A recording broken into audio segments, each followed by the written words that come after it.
As you know, management education started in the United States, and but the traditional MBA program is going through a lot of changes, and those changes are inevitable because management education, management thinking, management philosophy changes constantly. And one of the other things that has happened, which is why managerial ideas are evolving on a constant basis, is globalization. That globalization is one of the things that is, becoming a big phenomenon and expanding very fast. Okay. The other change that is happening is that management is becoming far more conscious and sensitive to risk. So how to manage risk, because with globalization, the risk increases, and both internally as well as externally. So management is paying a lot of attention to risk, particularly to risk management.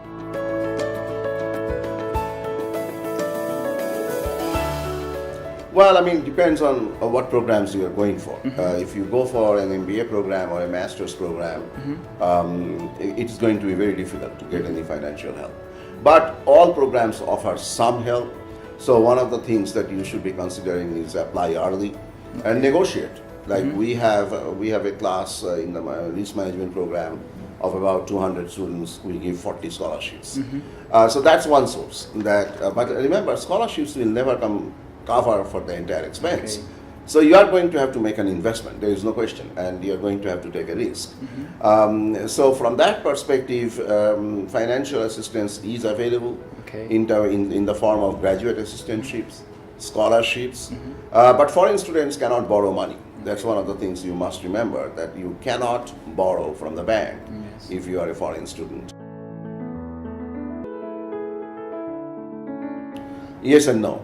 Online education will continue to expand. There is no question that there is a lot of emphasis on online education, because online education has some advantages in the sense that you don't have to get away from your job, you don't have to get away from your family, you can learn the material at your own time.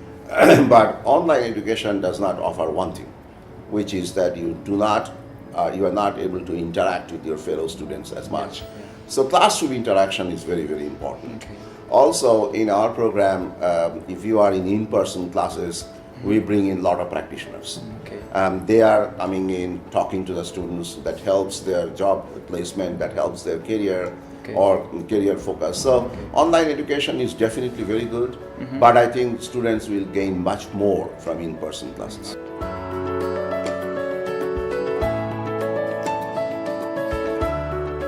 Well, brain drain definitely is a big problem, particularly for countries like India and China. Brain drain is an issue. But I don't know about the situation in Nepal, but in India and China, the population is so large that the brain drain possibly is not that much of a concern. And on the other hand, as I said, all companies are global. It doesn't matter where you are working. So even if you are working for Microsoft as an Indian, you are in Seattle or any other place, there is always an opportunity to give back to the country. So you don't have to be in the country to give back. Like I spend a lot of time in India and I'm giving back to the country in many different forms. Don't also forget that when you are talking about brain drain, that there are people going to United States or England and all that. There is a lot of money being remitted.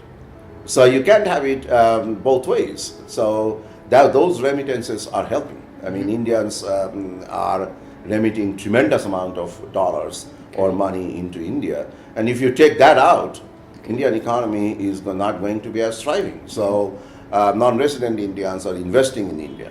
So yes, brain drain is a cost, but there are benefits to it also.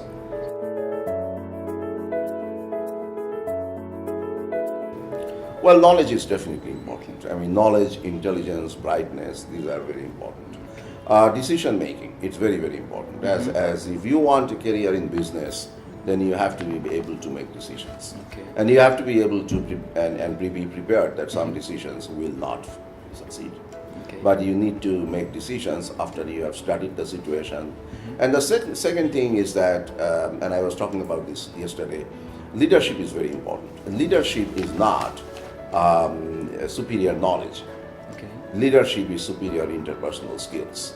That you have to be able to work with people, because ultimately you will be evaluated by another person, and you will be evaluating people that are reporting to you. So interpersonal skills are extremely important, and no matter how bright you are, unless you are Einstein, there is no way you are going to succeed if the people around you don't have respect for what you are doing. So leadership skills, I think, is the most important. People say that leadership is a natural thing. Actually, it is not. Leadership can be learned. In the sense, and how do you learn leadership? That's why I said, talk to business people. You will see that many of us are very poor listeners. We don't learn from people. It is much more important to actually work with and to find a way to work with people that you know are smarter than you. Most of us are so arrogant and so ego-oriented that we do not acknowledge that we are not the smartest man in the world.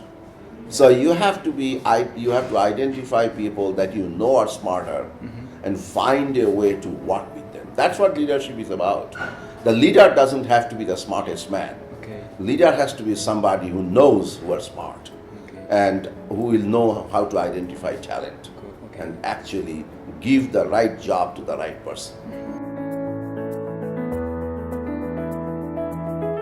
There is really no way to teach leadership. There is no way to teach how to work in a global environment. So I'm sure that the companies in Nepal are getting feedback from companies in Europe. Managers are traveling to Europe. So that's one of the things that your curriculum should include as to how to interact with different people of different cultures, how to be tolerant, how to be respectful. So I think those are things that you don't learn from textbooks. So those character qualities and personalities are much more important than grades. So grades are something that you can get by learning from your professor and learning from the textbook. Personality is something that you have to grow yourself. So personality, and then sensitivity to others, tolerance, listening, and allowing others to contribute. Those are the qualities that separate one man from the other.